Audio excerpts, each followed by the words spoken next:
Doesn't that feel good? Welcome back, entrepreneurs. I am your host, Jason Setzer, with the Local Business Podcast. We're talking everything to do with entrepreneurship by sharing stories of success, failure, and everything in between. That sounds like something that you're into. Hang out and enjoy the show.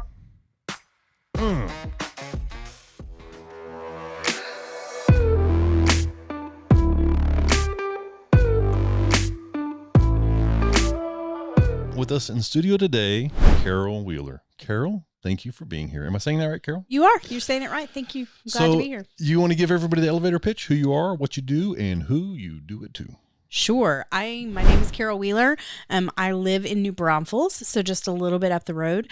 My business is called NOPA Leadership. I do leadership coaching and consulting. I help leaders build amazing teams. So I primarily coach leaders and do training for their team. I'm a Gallup certified strengths coach. So I love to help people take the Clifton Strengths assessment and find out what they're really, really good at, and then help teams figure out how to leverage that and how to put together a team of diverse people who can really make amazing things happen. How did you get into business coaching? So I feel like I've sort of been doing this my whole life, but not necessarily related to businesses. So my background is in higher education. I have a undergraduate degree in leadership and a PhD in leadership studies. So I've been studying leadership and how teams and groups work together for many, many years. But my favorite thing to do is facilitate groups. And so when I decided to start my own business, it seemed like the natural thing. Yeah, that's nice. How long? So when you started your business, NOPA Leadership? NOPA Leadership. When did you start that? So I started the business in 2018. And at the time I was still a college professor. I was working at Our Lady of the Lake University here in San Antonio. And teaching leadership studies in their graduate program there. And so I started the business doing a little at a time. And then I went full-time in the business in the summer of 2020. 2020. Oh, man, you picked a hell of a time to go full-time. I did. You said you had a PhD? I do. Mm-hmm. So how long does it take to get a PhD? Anywhere from, I would say, 3 to 10 years. For most people, it's a 3 or 4 year process, maybe 5. Okay.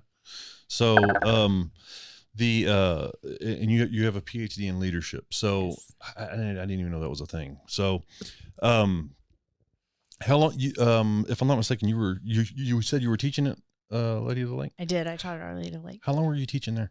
I taught there for 9 years. 9 years. Wow. So it's not like, this is something new for you. No, I did that for a while, and I taught, in the business school at Texas A&M for about 3 years before that. Texas A&M.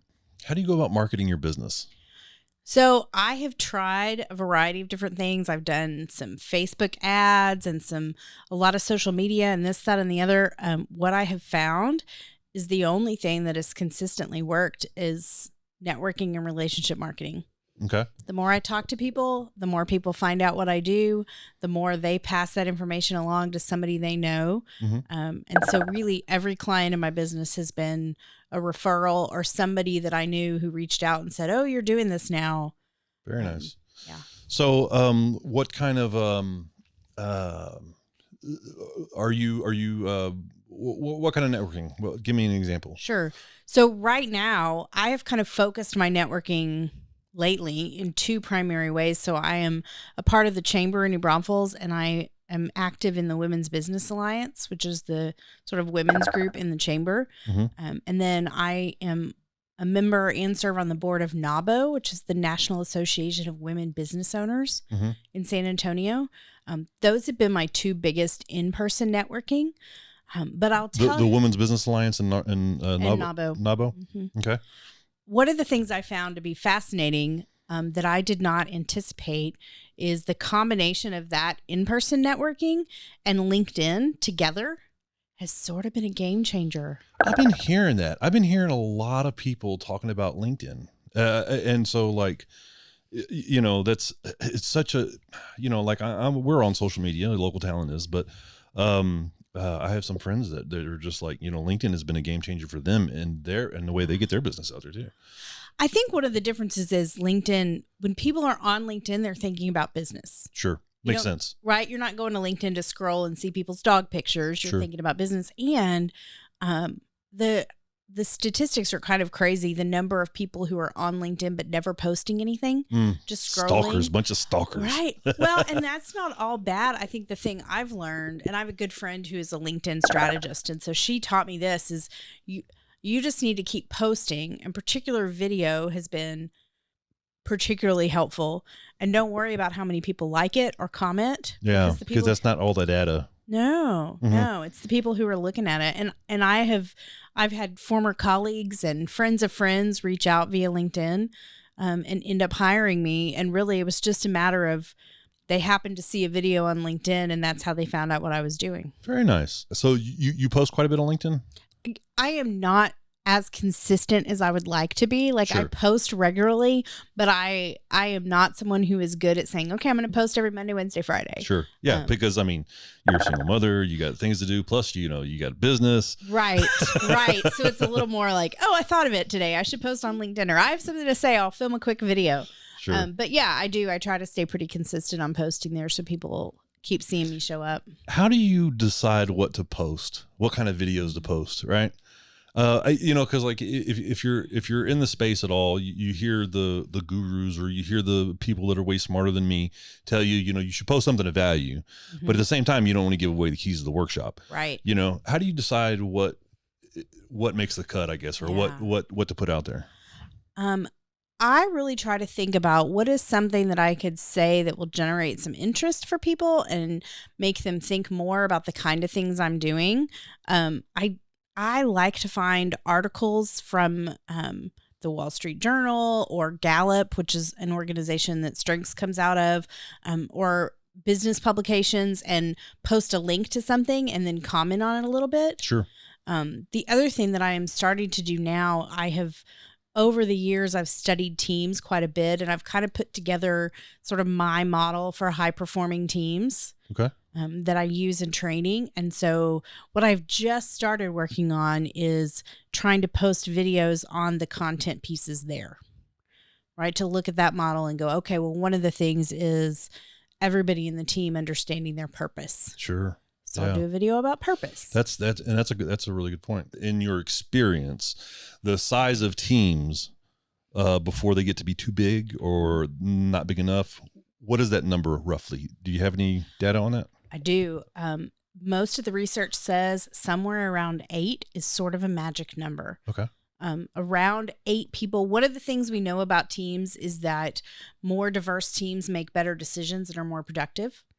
And it's diversity of thought. It is diversity of race and gender and all those things, but it's really about having more than one perspective at the table. Yeah, that's a good thing. It's a really good thing. It's a really good thing. We are much better off when we have a lot. And so much less than that, you tend to have more people who are a lot like each other, right? And when you get bigger than that, I always say I work with teams from 5 to 15.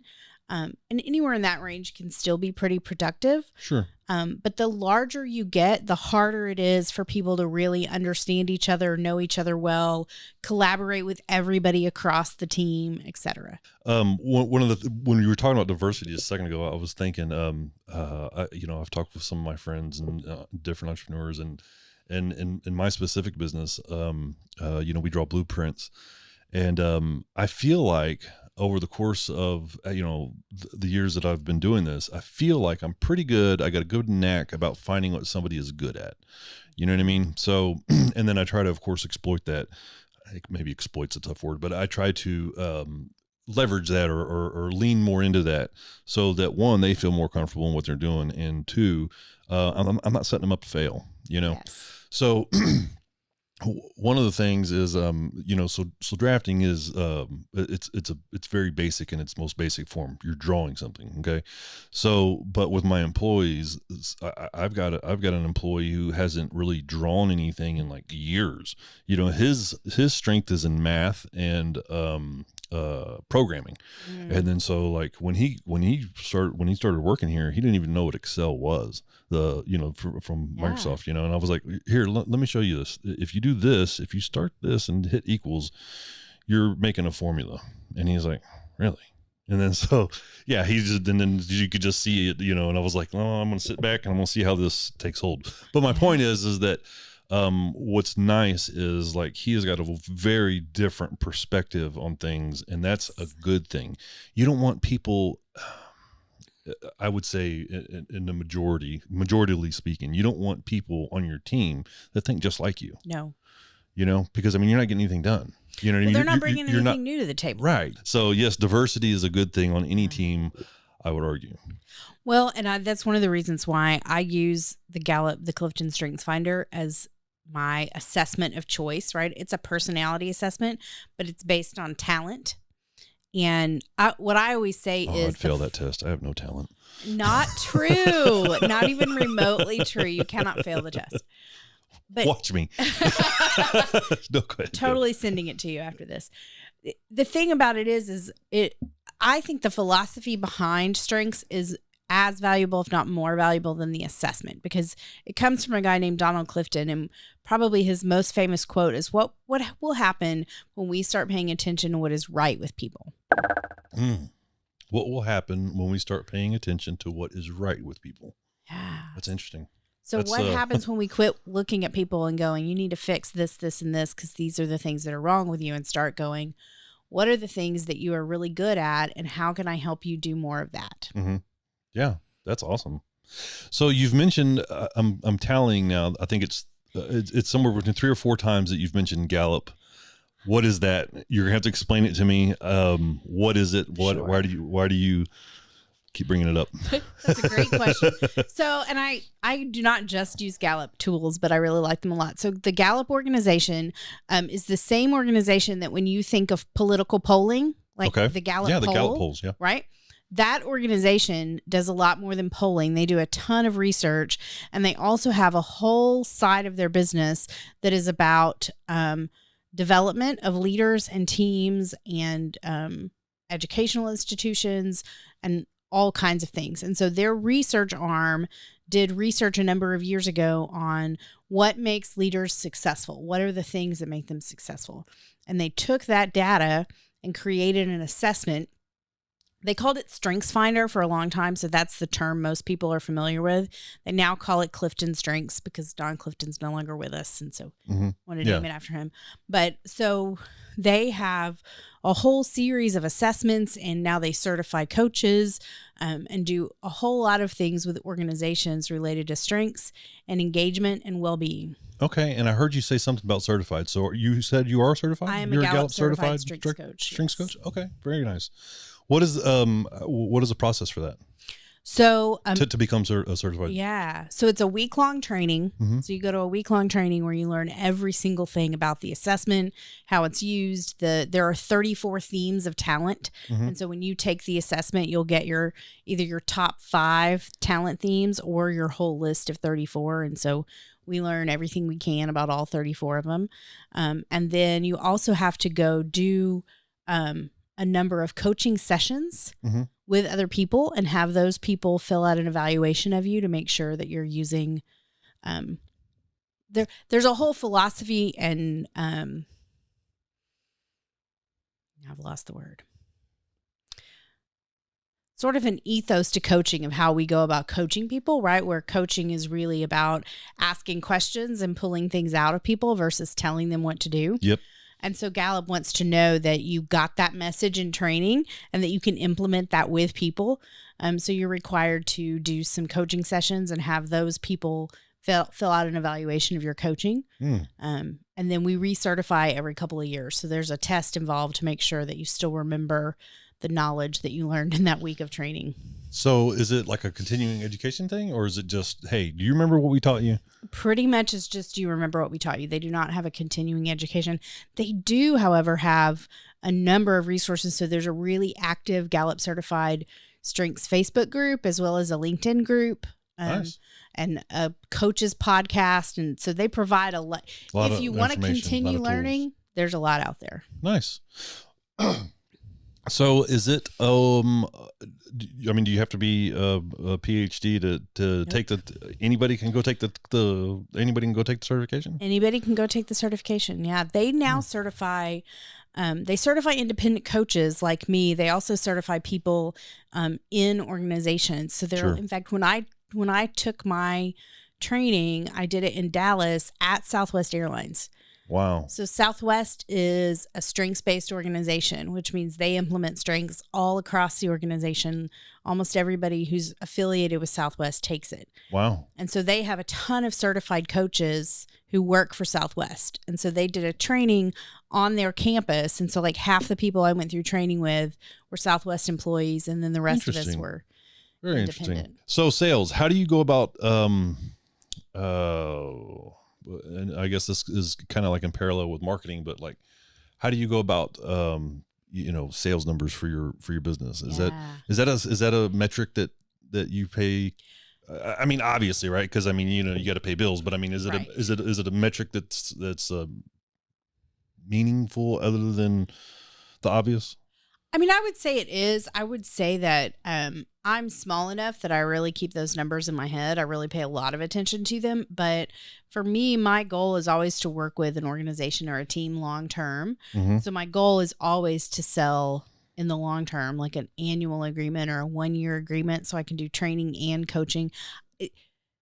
That is the best opportunity we have to change an organization or change a culture, right? What I have found is most people don't want to start there. So I start almost everybody. I sell mostly team-based strengths workshops or one-on-one executive coaching packages to evaluate and understand the state of their team. Those are kind of my typical 2 entry points that people start with. And then usually once we've had an experience together, it's pretty easy to sell the annual package. Sure. So it sounds like unless you have some kind of experience with them, it seems like a tough sell. Yes. It seems like it could be. I think it can be. I think that's why the network marketing or the networking and the relationship marketing, and then some speaking. So I do try to do some speaking and podcasts and the videos on LinkedIn. I think anything that gives them, they sort of have that experience with me. They've heard me talk. They can kind of get a sense that I know what I'm talking about. Yeah, that's where people can imagine working with me at that point. Sure. I did notice you posted on Facebook that you went to business not a luncheon, but showcase. Is it a showcase? It was in New Braunfels. Yeah. And you said that you stepped out of your comfort zone a little. I did. How did it go? It was good. It was a lot of fun. So New Braunfels had the chamber hosted a business showcase on Tuesday, which is basically a trade show for businesses in New Braunfels. Nice. I had not done a table like that ever. So it looked like it was pretty busy. I mean, you looked like you had quite a bit of things there. Yeah, it was pretty busy and it was a lot of fun. I enjoyed it a lot. One of my goals for 2022 has been to make sure that people in New Braunfels know I exist. Sure. Right? Know my business is here. Certainly you've already heard about 2020, 2021 homeschooling, not really getting out there that much.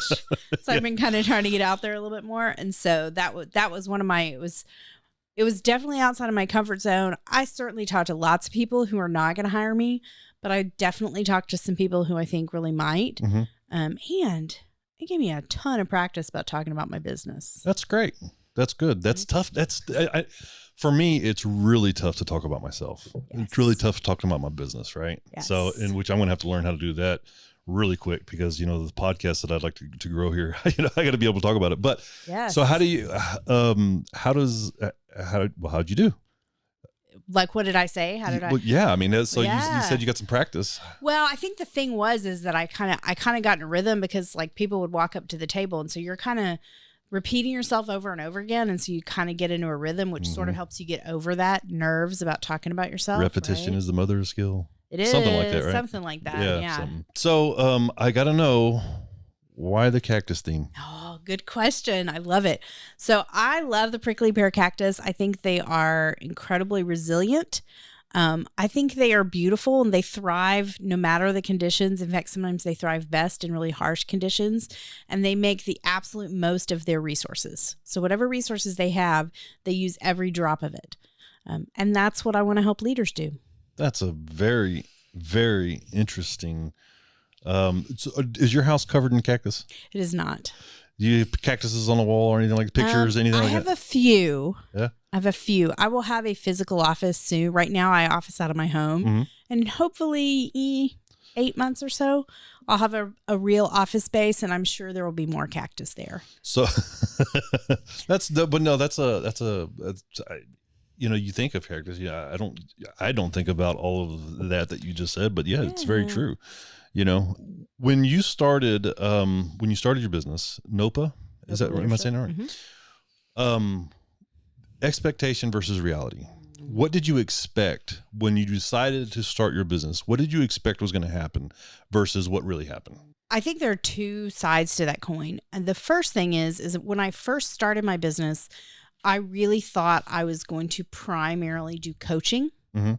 And then I would do a little bit of training and some workshops on the side. And what I found pretty quickly is my skill set, my talents. I'm a good coach. I'm a great trainer. I'm a great facilitator. And so at some point I kind of flipped the model on its head and said, okay, well, really, I want to work with businesses. I want to work with teams. I want to facilitate teams. And then I love to do coaching with the leader to supplement that and to help keep that impact going from the training. But not necessarily primarily coaching without anything to do with the team. Sure. So that was one thing that was very, very different. I mean, I think the other one is I think we all expect that we're just going to put ourselves out there and people are going to come banging down our door. Yeah. They're just come flocking to you. Right. I'm going to spend most of my time doing the work when really I spend most of my time trying to get the work. Yeah. Yeah, that's fair. And I mean, definitely it really depends on what it is you're doing, but I think that premise is there for most people going out on their own. So what was it that pushed you over the edge to go from teaching to, you know what, I'm doing this? Was there any single event? I don't know that there's a single event. I think that it was sort of a confluence of events. I found myself enjoying my work in my business more and more. I loved teaching. Mm-hmm. But my job at Our Lady of the Lake, I advised a lot of dissertation students. And so I spent a lot of time helping individual students do research. Perhaps that should have been my clue that the one-on-one coaching wasn't the bread and butter of my business. And instead it was the larger groups. So I spent more time doing that than I did teaching, which I enjoyed, but I didn't love like I did teaching. Sure. And so I think that was part of it, that sort of, and the older my kids got and the more involved they were in New Braunfels, the more I wanted to be home and be connected to my own community. Mm-hmm. Right. And I love going to San Antonio and working with companies there. Sure. I love going to Austin and working with companies there, but this has really allowed me to pour in at home. Sure. Absolutely. Hey, real quick before I forget, there's some overlap between your teaching and you started your business. You started your business while you were still teaching. Right. How much overlap was there? About 2 years. About 2 years. So as time went on and the more clients that you started to get, the more you started leaning towards your business. Yeah. That's a lot of people that I've talked to. That's how it started with me.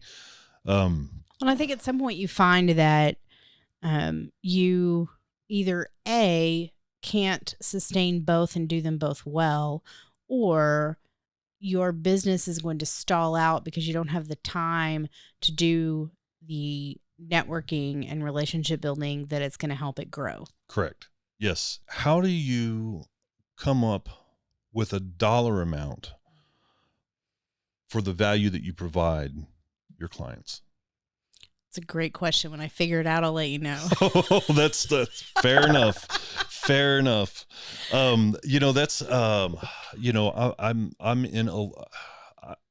drafting. I'm not an architect and I don't hold a license. I'm in drafting. For us, it is a very weird space because I'm in new construction. I'm in like the architectural space or the engineering space.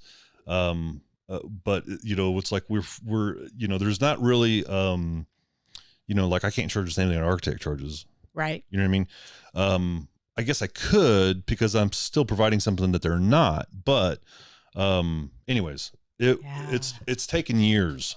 It's taken years for me to be comfortable where I'm at. But what I love about how I charge is we charge by the square foot. We don't charge by the hour.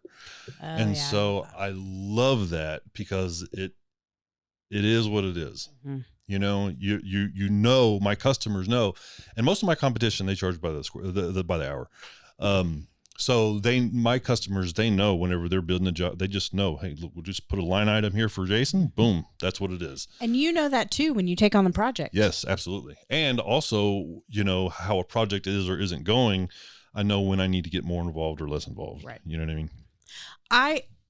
One of the things that is really, like, I focus on a lot on the outcomes that my clients are getting, right? So typically clients who work with me find that their morale improves, their retention improves, their productivity improves, and their collaboration improves. Those tend to be the 4 things. Not all of those are very easy to measure. Sure. But usually a leader kind of knows. And I've gotten more and more comfortable trying to kind of get my prices at a place that makes sense. When I remind myself, and this is because other people have reminded me of this, that, my clients are paying not just for the 6 hours of training, but they are paying for my PhD, 25 years of experience, yes, Gallup certification. Right? And I'm willing to bet you probably undercharge for that. I do, but I'm getting better. Yeah, I'm getting better. I'm slowly but surely increasing it. A lot of entrepreneurs in the same boat. My good friend Kevin Haddis, who co-hosts the Local Politics Show, he has a business where they develop websites, and he said exactly what you said. He's like, I determine how much of the skills and how long it took me to get those skills are going to be required to provide the service that you need or the product that you need. You know what I mean? And then also, he's got a couple of little metrics, but I mean, it's so often overlooked, I think, by entrepreneurs, is that you didn't go to the supermarket and pick that skill off the shelf. Right. You've cultivated that over years and years of, being alive and experience and, what does and doesn't work and yada, yada. Anyways. And so it's, one, sometimes it's hard to charge for that. 2, it's hard to, as an entrepreneur to be okay with, hey, I do have a lot of investment in myself and I should be paid for that, right. So, well, good luck. Hopefully. Thank you. Well, and I think too, it is hard too, when you go, like I visited with someone recently who's a really small business in New Braunfels, and she probably can't afford me. Sure. And my instinct is, but I could help her team. So maybe I should just, cut my prices back. But I'm working really hard not to do that. Yeah. Well, and 2, right? So over the last few years, I've come to realization, and whether it's true or not doesn't matter because I'm running with it. I'm really starting to put less value in a dollar amount. Okay, and what I mean by that is, like what I pay my employees. You know what I mean? If you ask your employees, or if you ask anybody who's getting a check, they will always say it could be more. Sure. You know what I mean? Mm-hmm. Oh, I'm worth whatever. You know what I mean?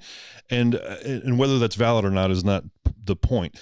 For me, the point is there are so many different metrics, so many different other things that provide value to somebody in the workplace. Yes. And that's a 2-way street. The employees also, you have lots of different things that you can provide value to your employer for. Yes. You know what I mean? It doesn't just necessarily mean you're this fast, you're this accurate or whatever. You know what I mean? Being able to collaborate and foster a good environment or whatever. There's lots of different things that can be approached as value. Yes. Absolutely. And so over the last few years, especially with COVID, right? So I started my business. I started, it was a glorified job. I worked from the house. I worked from my bedroom specifically, and it was great. And I'm going to show my age here a little bit. For those of you who don't know what a fax machine is, it's like a printer, but it's like taking this piece of paper and sending it across the. It's what we did before email. Yes. Right. So, I had a fax line, and the only thing that I used it for was receiving a signed proposal for my business. So every time I heard that thing fire up, I knew I had a job. It was the best sound in the world. And so, which is hilarious because now with the customers that I have, we don't even like it, they just send me work and they're like, let me know when it's done. Well, I think we were talking about money. So let me tell you this about money, because I think this is real. This is actually something I did a LinkedIn video on it, because I think it's really important, and particularly now. Here's the research says about money and salary is that money is a demotivator. And what that means is if I think I'm being paid enough, or I think I'm being paid fairly, then money is neutral. Okay. If I don't feel like I'm being paid enough, or I feel like people around me are being paid more, or I don't think I can pay my bills, then money is a demotivator. I'm demotivated. Sure. Right? But makes sense. But money doesn't actually motivate people. And when it does, it's very short term. Yes. Like I got a raise and I'm happy for a week. I used the exact same analogy yesterday with Christy Wilson, who was in here. Same. And that's where I was going with this, is that you ask an employee, of course they could always use more money. If you give them a raise, everybody's happy, and that's very short lived. So what is the great motivator? For most people want to know several things. They want to be able to do their job well. So they want to know what's expected of them, and they want to have the resources and tools to be able to meet those expectations. That's the baseline. Clear outline. Right? People start there. Once they know that, they want to know that they're recognized, that people see them for what they're doing and what they're providing. Right? Okay. So that sort of recognition piece, and seen for who they are, right? People want to know that they're contributing to something. So people, and this is more true with our younger generations. They want to know that the work they're doing matters. What they're doing is contributing to the bigger picture. So one of the things you got to have a bigger picture then. You got to have a bigger picture. If you're an employer, yeah. Right. You got to have a bigger picture. And you can't just say, I'm just going to tell you what to do and you do it. You got to say this is why what you're doing matters. This is how it contributes to the bigger picture. So I think because there's two other things that matter a lot to people. One, and that will help motivate them in the long term. One is people want to know that they are going to be developed. Okay. So for those people, particularly if I'm in a stepping stone job and I know I may not think that I'm making a huge difference on a daily basis in this job, but I know that my boss believes that this isn't my last job and they're going to teach me things to help me get the next job.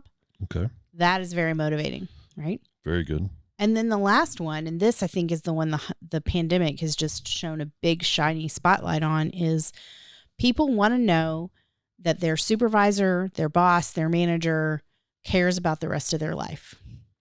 And I don't mean knows every single detail, but is willing to go, yeah, you can sneak out for an hour to go take care of something for your kid. Sure. No, I'm not going to beat you over the head because you had a sick spouse and you need to go take care of them or whatever, right? That they're going to recognize that your life outside of this space is as important, if not more, than what you're doing here. More important should be, yes.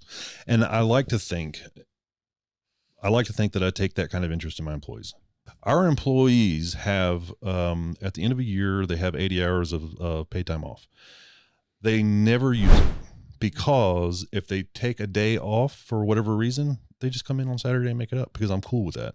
Right. You know what I mean? Well, and because this is where I think one way I think businesses can shift to be able to do that is you have to really look at what's the outcome you need from their work. Right. It's not about the number of hours they sit at a computer.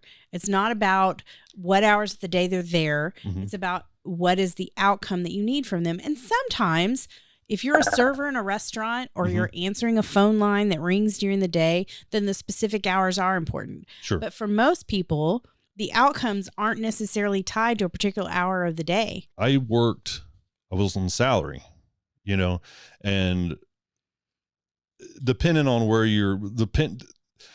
I was at in my life, that sounded really cool because I was pretty young and I was like, I'm on salary. You know what I mean? A guaranteed check every week. You know what I mean? That sounds impressive, but what that really means is that you can work more than 40 hours and not get paid for it. Yes, it does. And I did that frequently, you know what I mean? And I was okay with it, you know what I mean? Because I really enjoyed solving the problem at hand, right? But at the end of 3 months of working 80-hour weeks, and I'm like, I'm going to go on vacation for a week. They're like, well, you don't have any vacation. What do you mean? I just worked all these hours Right. on salary. So I figured a salary goes both ways. It doesn't just, you know what I mean? But, anyways, though these are very, I feel like I'm stealing from you. You're not going to charge me after this, are you? Not these, today. these are very great things, great metrics. And I think that my thesis I was joking about earlier, this is exactly what in my head, you know, I just didn't know. I knew money is one of the lowest things, but it's what we're all conditioned to think is the most important. Yes. Well, and the reality is, like in your example right there, if in that salaried job, they had said, we don't officially have vacation, but you've worked so hard and we appreciate what you're doing so much. Go off for a week. You would have worked 3 times as hard when you came back. They would have gotten more from you than they did. Right. I mean, but if they had given you extra money, they wouldn't have gotten as much. Exactly right. Exactly right. Right. Because you would be recognized for your value and provided with the ability to focus on your life outside of work. Mm-hmm. All of a sudden your motivation is skyrocketing. Yes, I agree. I agree with that. And so, there's other things I'm not going to go into, but there's a lot of things as an entrepreneur or as a business owner that you can look at when it comes to taking care of your employees. Yes. Well, and I think it's important for people to recognize that it's not that you can just completely ignore money. Yeah. And Well, yeah. Right. Like, but once you get to a point where people are being paid, okay, they can pay their bills. They don't feel like other people in the business are making a lot less than them. Like once you hit that threshold, right, you got to maintain that threshold as the financial situation changes, which is hard right now. Sure. But then it's just not the main thing. Agreed. I'm very value-based driven. Okay. And it is the amount of time that somebody spends at a company is, I don't want to say meaningless, because there's a certain amount of, I hate to say loyalty, but I mean, there's a certain amount of respect that I will give somebody for being somewhere for a certain amount of time. So I'm not going to say it's completely disregarded, but if Johnny come lately comes into the organization and is producing twice as much as you cannot be freaked out if he's making more money than you. Right. You know what I mean? In business for myself, I am my own competition. Okay. Now that doesn't mean I don't look at anybody else. I definitely want to have a gauge or a baseline of what everybody's doing in the marketplace. And, I want to make decisions based off of that. And I kind of I want to talk to you about that here in a minute. For your business, but I'm at competition with myself, and a lot of people are not, and that's fine. But you're the value that you're getting paid for, in my opinion, has the length of employment is a very small amount of that value. You know what I mean? Yes. And so, like, I think that there's something with the way it used to be. Because like my parents were both entrepreneurs, but in their generation, it was go work at a blue chip company, get your tenure, get your, retirement, and then live happily ever after. You know what I mean? That you say that you work somewhere for 30, 40 years. That was impressive. And then like for me, if somebody says that now, I'm just like, I'm sorry. Right. You know what I mean? I mean, not that there's no value there, or not that, I mean, there's plenty of places that are still offering employee, you know what I mean? I'm going to dig myself in a hole here. There's plenty of places out there where that's still a viable thing. Right. And I'm not saying anything bad about that, but also. Well, and I think to some extent, those of us in Gen X, we saw the death of that, because I graduated in college in 95. And I think that was many people still thought they were going to go get a job for a lifetime, right? Yeah. Or at least for a really long time. Mm-hmm. But then my college roommate and her husband both worked at Enron. Oh, yeah. Right? Mm-hmm. And one of them was already there. And when the other one applied for a job, they talked about, like, is this a good idea for us to work at the same place? Yeah, both of us, all of our eggs in one basket. But it's Enron. They're so stable. They're so great. It's going to be fine, right? And I think we, as a generation, saw that dismantled. Yeah, that whole thing just dismantled, and no longer looked that way anymore. One of the things that I'm trying to circle back around to was the working from home thing.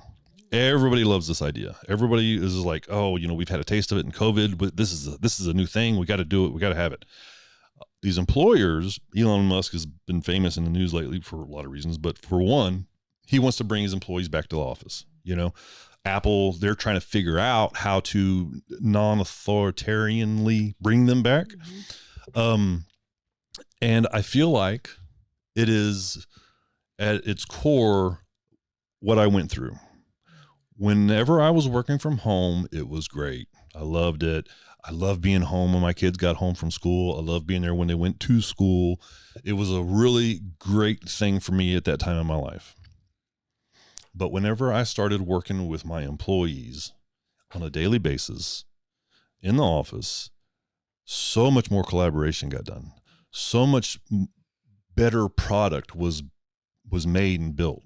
You know what I mean? And I guess there's an argument to be made that that's all employer, that's business advantages and not employee advantages. But I don't know. I don't think that that's a good argument, because like you had said in this long, very accurate list of things that make an employee feel valuable, knowing that you contribute is one of them. Yeah.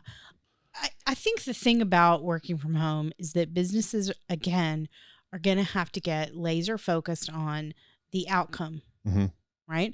What is it that you're trying to get? So if you're trying to get more collaboration, what are the best ways for us to do that? Is the best way to be like Elon Musk and say, everybody's coming back for 40 hours a week, no matter what, you're not allowed to work at home ever? Or is the best outcome to say, we're going to build some collaborative tools and we're going to ask everybody to be here on Tuesdays and Thursdays because we make sure we have some time? But I think that outcome, because I think for some people, the reason they want everybody back is about control. You think so? I don't think that's true across the board, but I do think for some people that is. I mean, there were businesses in the pandemic that were setting up like keystroke monitors and all kinds of stuff, right? To just get down and dirty control on every single thing their employers doing. If you are trying to bring people back for control, it's going to backfire. Absolutely. And you're not fostering a work environment that's going to yield great products. No, but if there are other outcomes, right?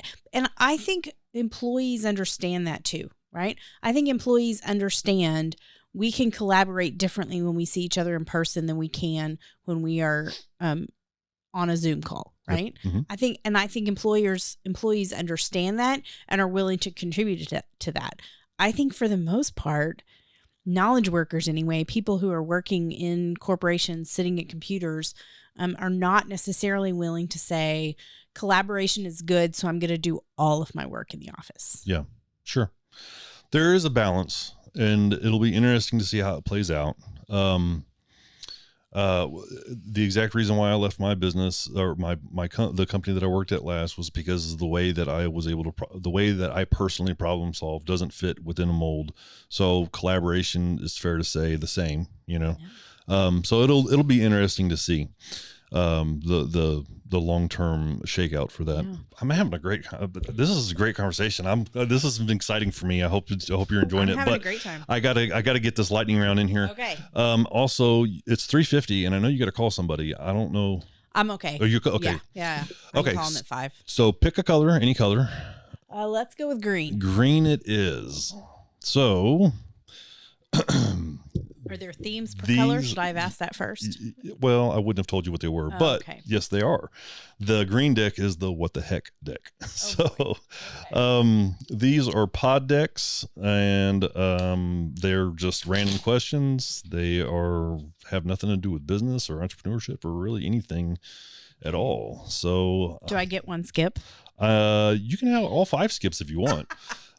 Because the thing is, I'm going to ask you 5 of these and you answer them however you want to answer them. If you want to answer it with next, we can do that. Okay. So, question number 1, just remember you picked the deck. If you could bring one famous person back from the dead, who would it be? A famous person. That's interesting because I had this question recently, but it wasn't a famous person. And my answer was my grandmother, because she never got to meet my kids, and I would give anything for her to meet my kids. But a famous person, I don't know. Yeah. I don't have anybody off the top of my head. I would probably go with somebody like, I don't know, Abe Lincoln or somebody like that, Maybe Martin Luther King, because I think Yeah. he really had some really great ideas, and we missed. Bruce Lee, I think he's severely underrated. I think he had a lot more, like, I don't know why he keeps popping up on my radar here lately, but I think he had a lot more to offer. You know what I mean? Right. Philosophy. We missed some things. Mhm. Back in high school, what was the strangest thing someone would find in your locker? If it was in your locker, I guess it wasn't strange to you. Strangest thing someone could find in my locker. I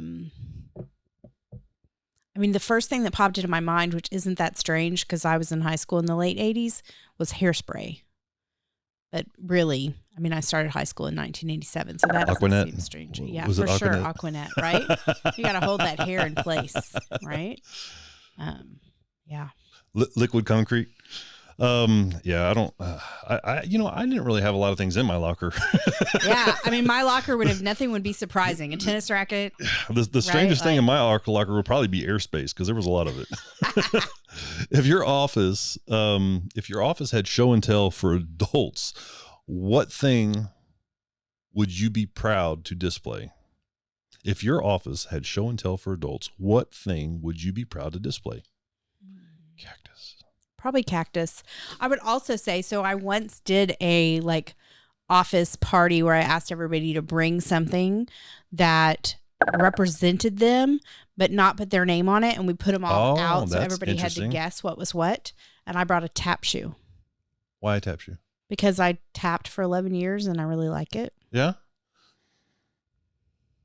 At the time, did that represent you very well?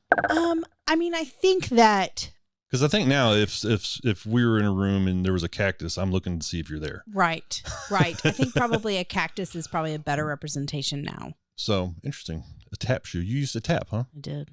Wow. For how long? 11 years. 11 years. Mm-hmm. How old were you when you stopped? 16. 16? How come you stopped? I got busy. I was in band and tennis and all kinds of other things in high school. And you enjoy it? I do, yeah. No, you. I did. Yeah, I did. I loved it. Yeah.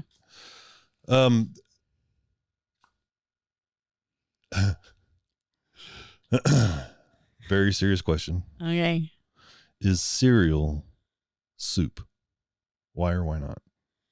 Interesting. No, because cereal does not automatically have milk. You have to add the milk. Right? So, so if you put the milk, any type of soup is something that's, well, I mean, you got to add water. I mean, a soup is liquid. Is ramen? Is a bowl of ramen soup? Once it's cooked and liquidy, yes. But not in the case for $1 packages that it comes in. I mean, I think in the package I would call it like a soup mix. Soup mix, not soup. Yeah. Okay. I don't know. I'm on the fence with that one. I mean, I like cereal dry, and it's still cereal if I just eat it out of a cup without any milk in it. Well, those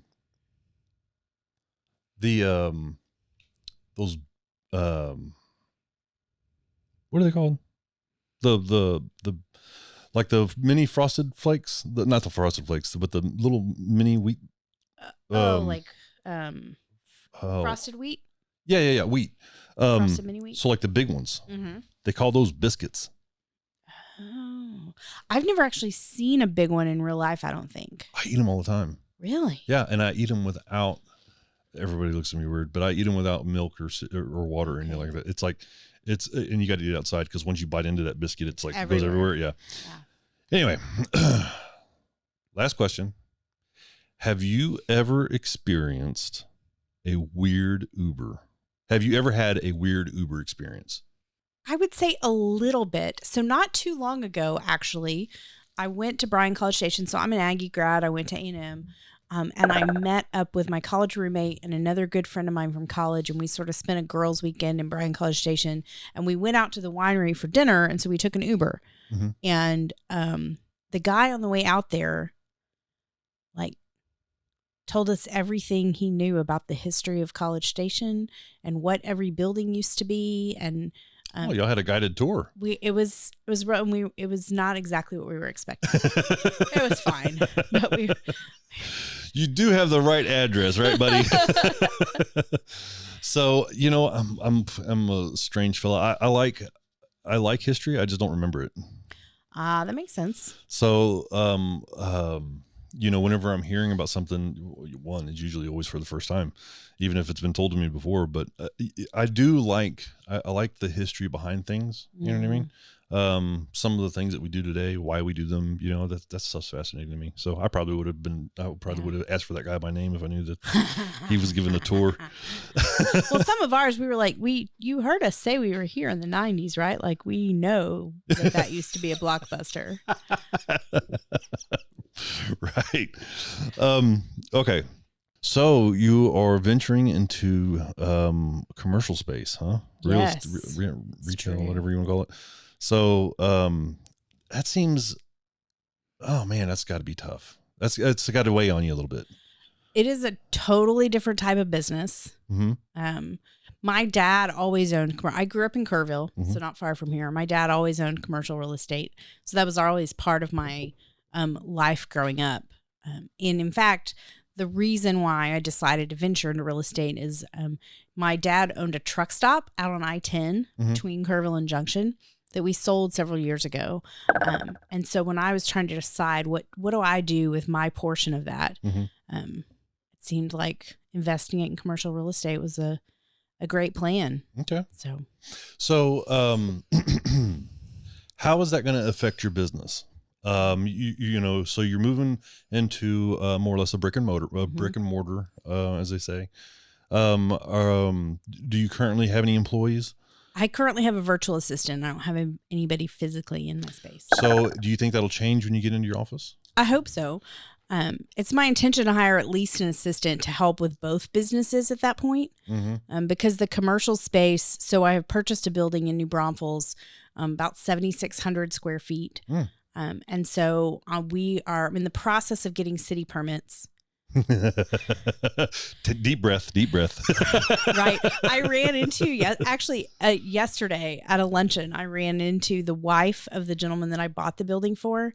She was like, we keep driving by your building and we're just really disappointed that you haven't done anything yet. I'm like, you are not any more disappointed than I am. I promise you I'm more disappointed than you are, ma'am. Promise. But we will get there. But we're going to renovate the first floor, most of the first floor, into an executive suite situation. So we'll have 7 individual offices and then a shared conference space, shared public area, and shared kind of kitchen space. Okay. And so I will occupy one of those offices. Very nice. But my goal is to have other businesses in those offices who really want to be connected to each other and work together. My goals for owning commercial space were, 1, because I think it's a good investment. Sure. 2, because eventually, once we get it up and running and we're renting, there will be some income there. But really, one of my biggest reasons is I want to be more a part of the business community in New Braunfels. Very nice. So it almost sounds like a little empire you're going to try to build over there. So you're not just going to let, a basket weaver move in. You're going to be like, no. You don't fit the mold, buddy. What I keep saying is my measuring stick is, do I want to have coffee with you in the break room? Oh, very nice. Right? Well, and that makes a lot of sense too, because you'll be having coffee with in the break room. Right. Exactly. Right. Like, and there are a number of business owners in New Braunfels who would meet that criteria, right? Like, it's not a real stringent, but I just want people who are like-minded, aren't going to be super competitive with each other, are going to be supportive of each other. Yeah. I have named the business Sammelplatz. Say it again. Sammelplatz. It is. Spell it. SAMM. SAMM. EL. PLATZ. Sammelplatz. Yes. Did I say that right? You did. Close? Okay. Yeah. It means the gathering place in German. Oh, hey, in a German town. Yeah. Are you German? Well, partially, yes. My grandmother was 100% German. But so you went with German because it's a German town. Yeah. Makes sense. Yeah. Okay, the gathering place. Very nice. Okay. Yeah. Apart from any problems you might be running into with the permit process, when are you hoping to have that up and running? my original hope was to have it open in January. That's not going to happen. This January? That Or was my last January. No, this January. Okay. In 4. No, I think that I think it will be in the spring, right? Once we actually start construction, that should be about a 6-month process. The building was built in the 60s. It's pretty old. It has not had much done to it in quite a long time. When did you buy it? May I ask? I was thinking about that the other day. I don't remember the exact date. I'm gonna have to go back and look it up. Like March this year? Yes. So it's now August, and you haven't been able to swing a hammer into place. No. That's very frustrating. That is very frustrating. Well, and here's the thing: the process is before you can even go to the city, you have to have an architect draw up plans, right? And I didn't start much of that process until we had closed on the building, because you don't want to spend a lot of money on architects and then the sale not go through. Yep. Right. So there was a lot of, and then even for the architect to draw, right? First we have to have discussions and then they have work, they got to schedule you in. Right. And then they schedule you in, and then they do a draft, and then you review it again, and then we make some edits. And then we found with a renovation, it is, it's an interesting size project because the city has rules, one set of rules for new construction, another for renovation. And there are things like having a mechanical engineering plan or a structural engineering plan that you don't always have to have in renovation.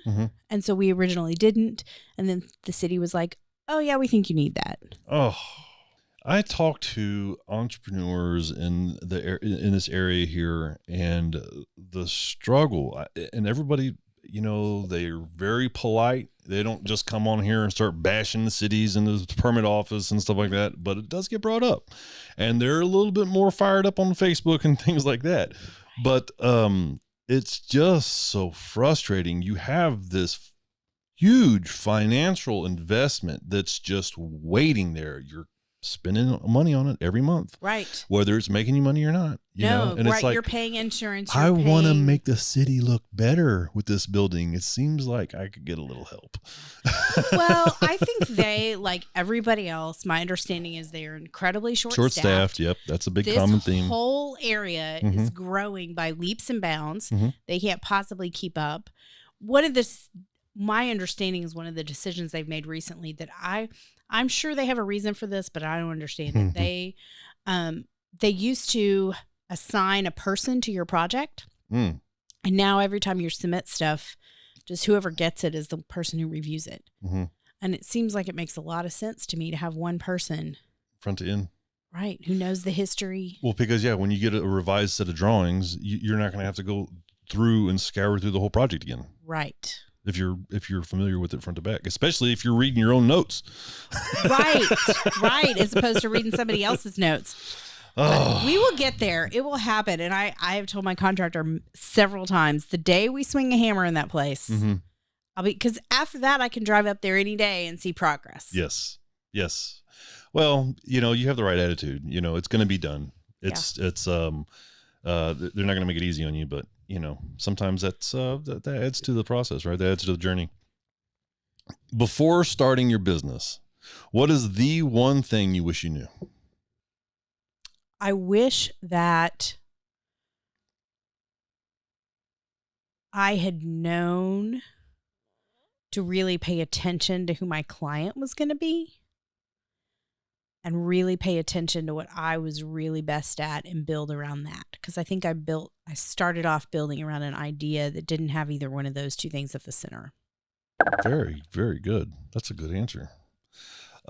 So now you think that you're pretty dialed in? I think so. Yeah. I mean, I'm constantly dialing it in a little bit. Yeah. Right? I mean, if you're not constant, we call that growth. Yes. Right. Yes, absolutely. So far, what is the biggest mistake that you've made? I don't spend a lot of time looking back and going, oh, wow, I really messed that up, right? I mostly go, oh, okay, I got to fix that. But I would say that if there is a mistake I've made, there have been some times when I should not have assumed what somebody wanted to pay and asked something like, what's your budget? Okay. Instead of, I think I definitely I probably still underpriced myself, but I think Sure. I'm a lot closer in the ballpark. I think early on I really underpriced myself. Okay, fair enough.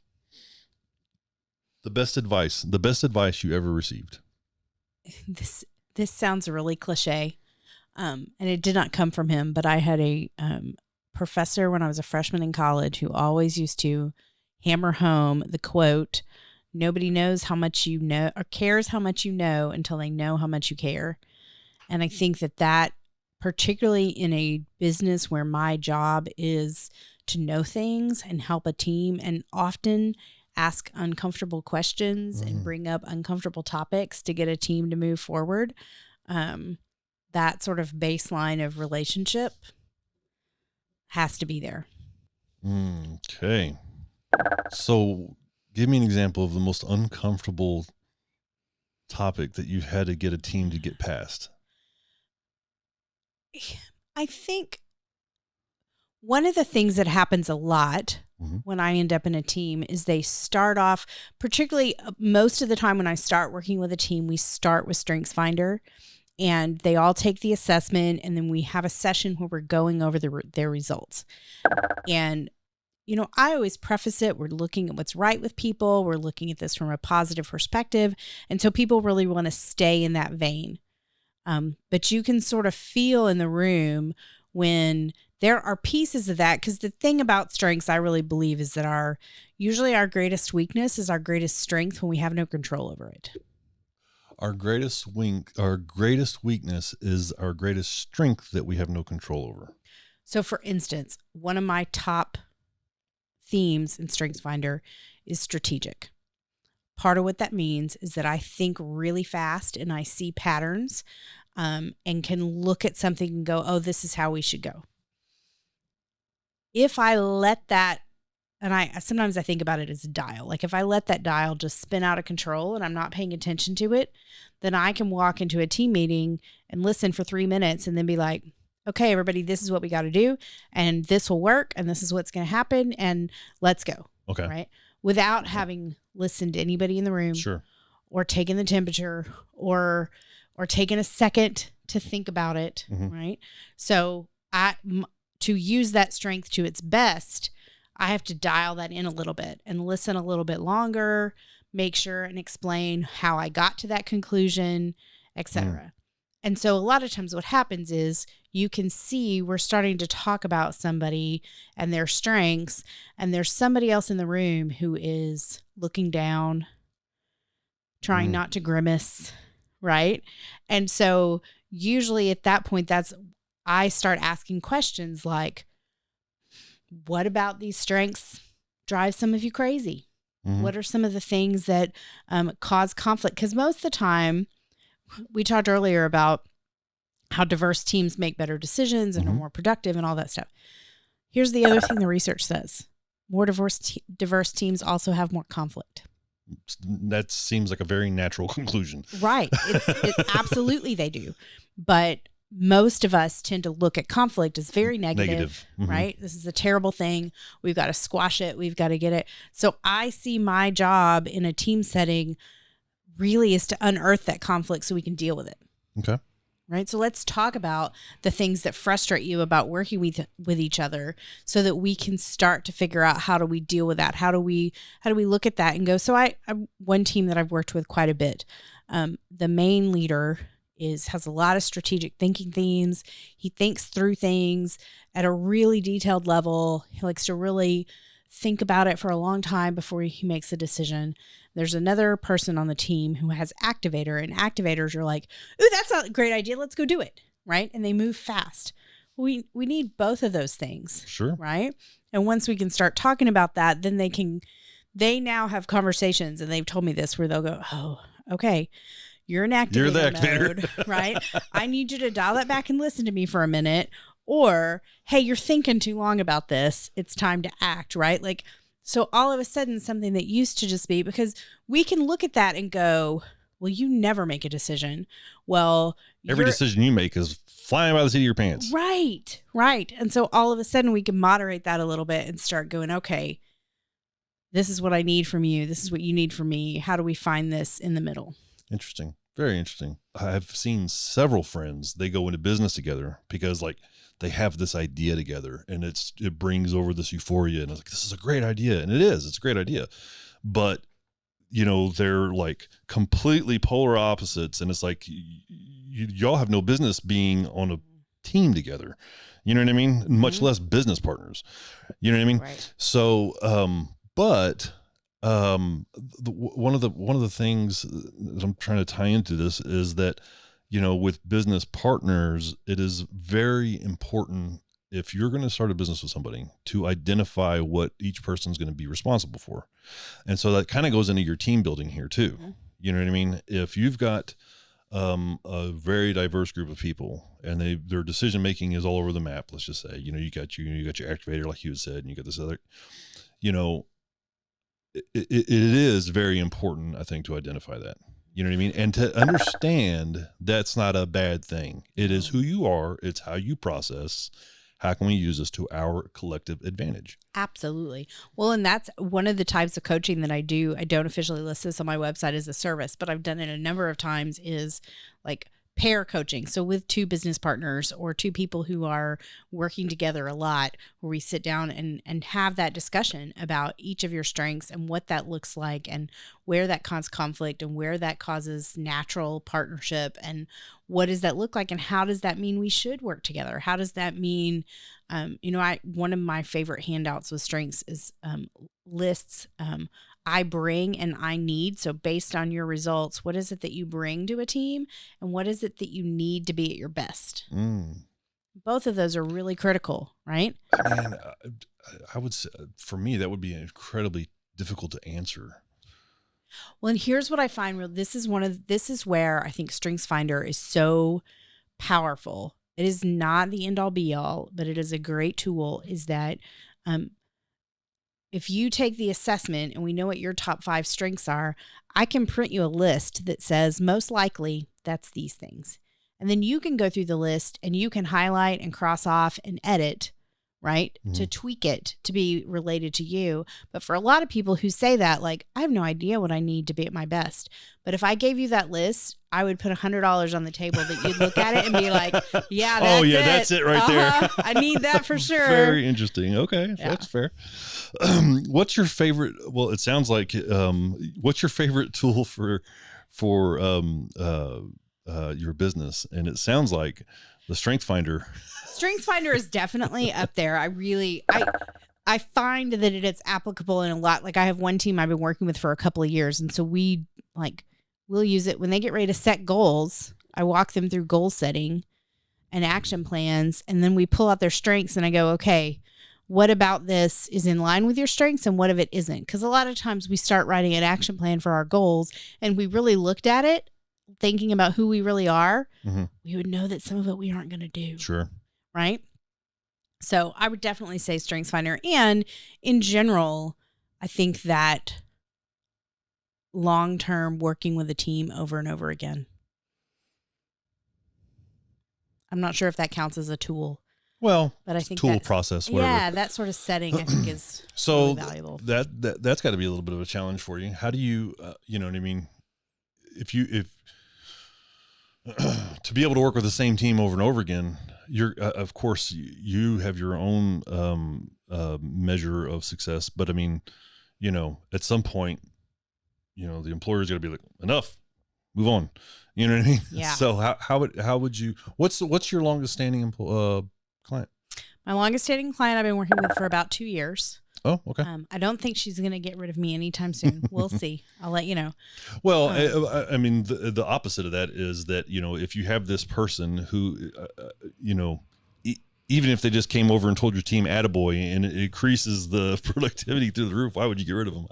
That's right. Fair. Well, and I think that's, when I've been using this model of high performing teams, one of the things that's helpful about that is we can sort of evaluate the team and go, okay, the next thing we need to work on is this. Mm-hmm. And no team, just like no person, is ever done, right? Like you get one thing moving in the right direction and then there's something else. And so what I try to do is kind of constantly be like before I do workshops with her team quarterly.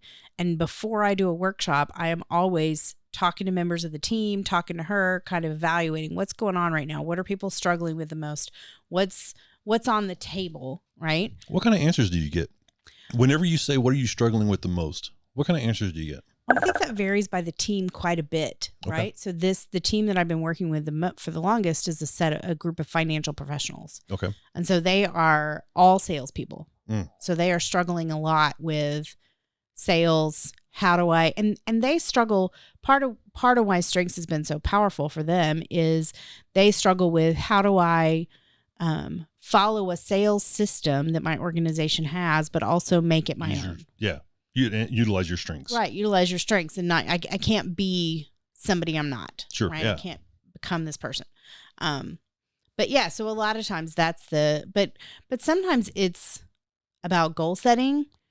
We've done, one of the things that we've talked about a lot, they are part of a larger organization. They are also basically entrepreneurs, sure. right? And so one of the sessions we did is on what it means to be an entrepreneur. What does that look like? What's an entrepreneurial mindset, right? Sure. How do you need to set your mind to be successful in this environment? And just helping them transition from, I think I'm becoming an employee, to I'm really an entrepreneur. Sure. Okay. Very interesting. What do you do to reset?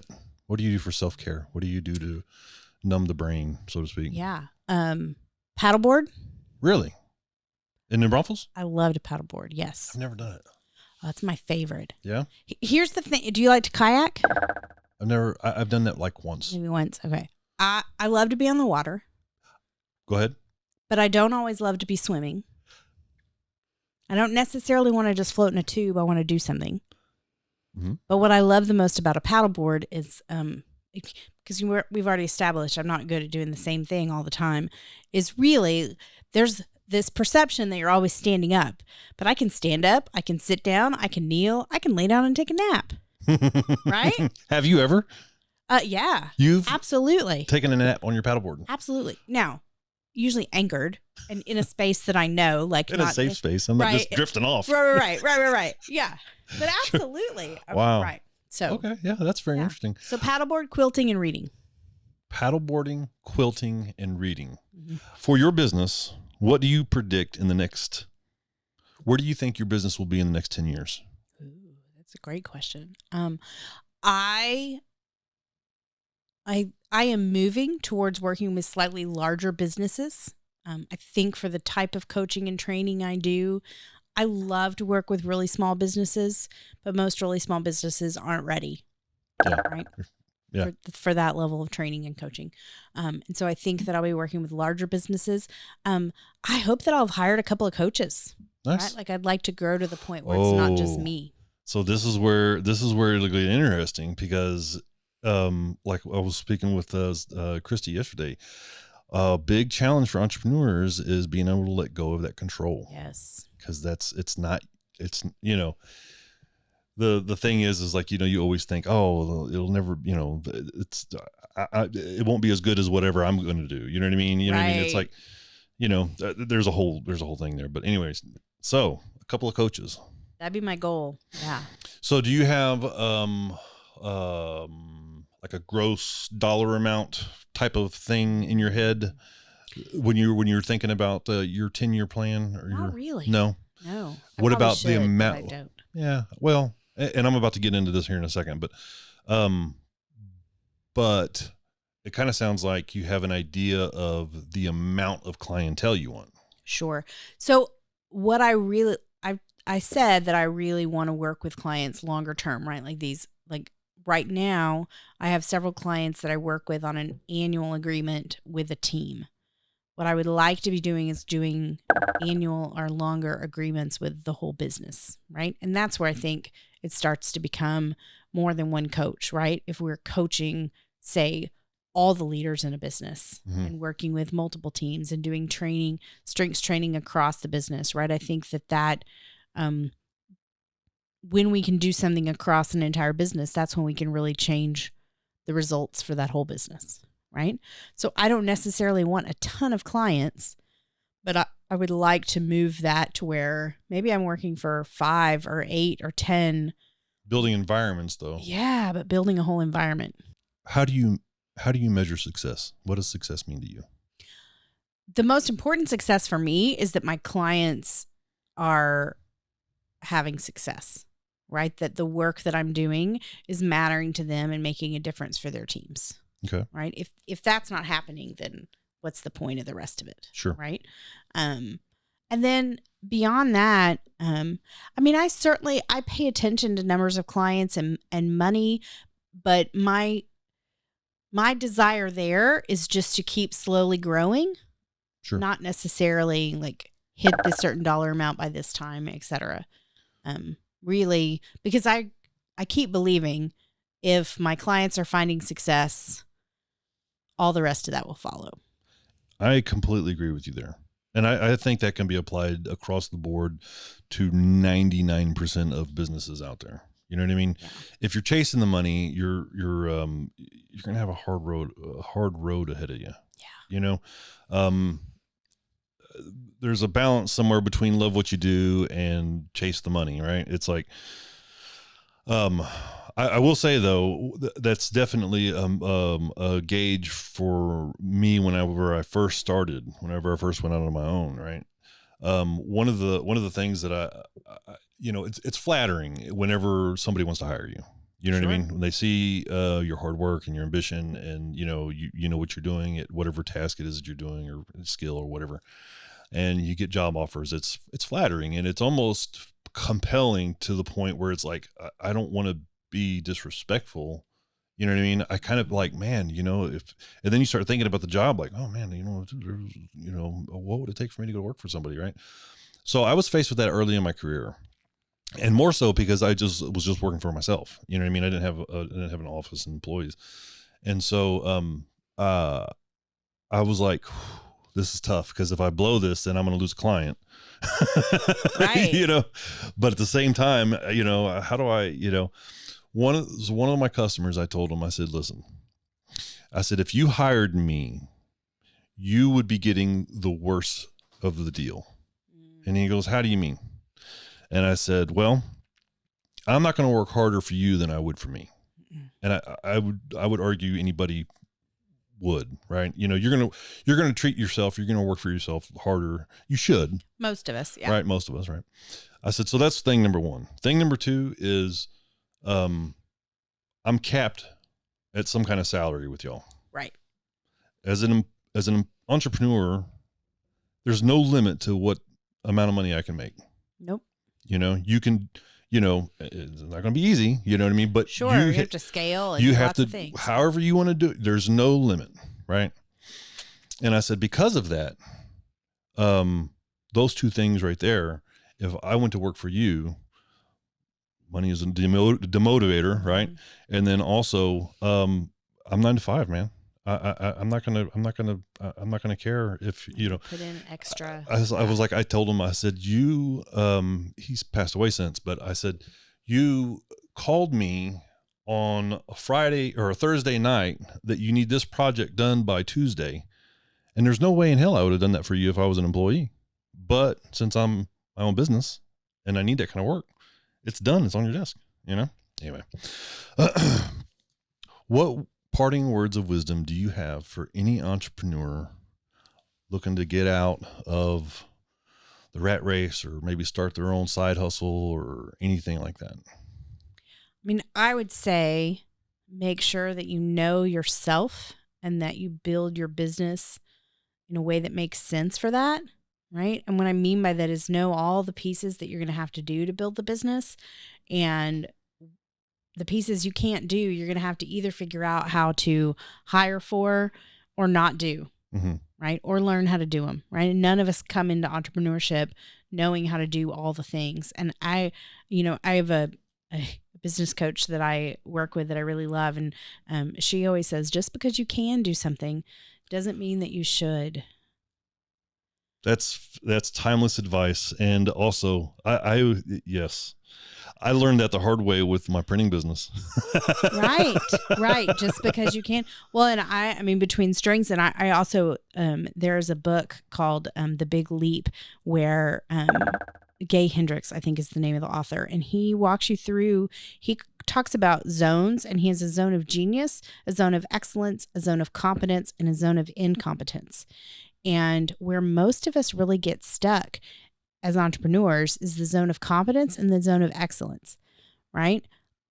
I can do this well enough, so I shouldn't hire it out, or I can do this really well. But if we're spending a lot of time doing those things, we're not actually doing the thing we're genius at, which should be what we're building our business around. And then as quickly as possible, we should be hiring people to do all those other things. Yes. That is, that's terrific advice. And that's a control thing that's hard for entrepreneurs to let go of. It's real hard. But if you're doing things in your level of competence, in your zone of competence, you are not doing your genius stuff. Yeah. Or not enough of it anyway. Yeah. No, I mean, that makes complete sense. Real quick, I want to jump backwards because I wrote something down here and I forgot to ask you. In your experience with your coaching and trainings, how much does time management come into play with your clients? Do you find that there's a lot of poor time management? Yes. I think time management is really critical. I think one of the things that we've done wrong with time management is tell people that there's one system that works. Okay. So for instance, in your example of being somebody who, if you had 40 hours, you might fart around for 30 and then get it done in the last 10. The reality is that those 30 hours weren't wasted. Your brain was working on that idea and you couldn't have done the 10 without the 30. Sure. Right. And so I think sometimes our time management systems don't take that into account, right? Or they don't take into account what kind of work we should be doing. They just help us be more efficient. And so I think that time management is critical, but time management starts with what work should I be doing and what work shouldn't I be doing? Okay. That's good. That's fair. Do you feel like you have any competition? Here's the thing. I think part of it is that I am not naturally a super competitive person. I tend to subscribe to the idea that a rising tide lifts all ships. And I think that there's plenty of work to be done in this area. I do not think that we are anywhere close to having enough leadership and team coaches anywhere nearby. I exchanged emails this morning with a woman who lives on the other side of San Antonio, I think closer to Bernie, who is also a Gallup certified strengths coach, about referring each other for different types of things, right? I generally think that while there are other people who do the same thing that I do, none of them are me. Sure. You're not going to get exactly what you get with me. And if there's more people talking about strengths and more people talking about team building, that just creates more of a need for it. Carol, I had a terrific time. I'm glad that you were able to take time to come in on here and educate me a little bit. This has been, man, this is a lot of fun for me. Good, me too. Can you give everybody where they can find you at? Where is best to, your social footprint, I guess you would say? Sure. NOPAleadership.com, NOPA leadership.com is my website. I hang out the most on LinkedIn. So that's at LinkedIn. You'll find me at Carol Wheeler, PhD, or Carol Ann Wheeler. I do hang out on Facebook some. I do have a Facebook page for my business, NOPA Leadership. So you'll find me there occasionally. But what I would encourage everybody, come connect with me on LinkedIn. That's my favorite place to hang out and visit with people. I find that we have lots of good conversations there about business. So, well, I'm going to stop stalling. I just want to keep you here so we can nerd out and talk more. Carol, I really appreciate you being here. It was a pleasure. It was a pleasure. Thank you. It was a lot of fun. Thank you.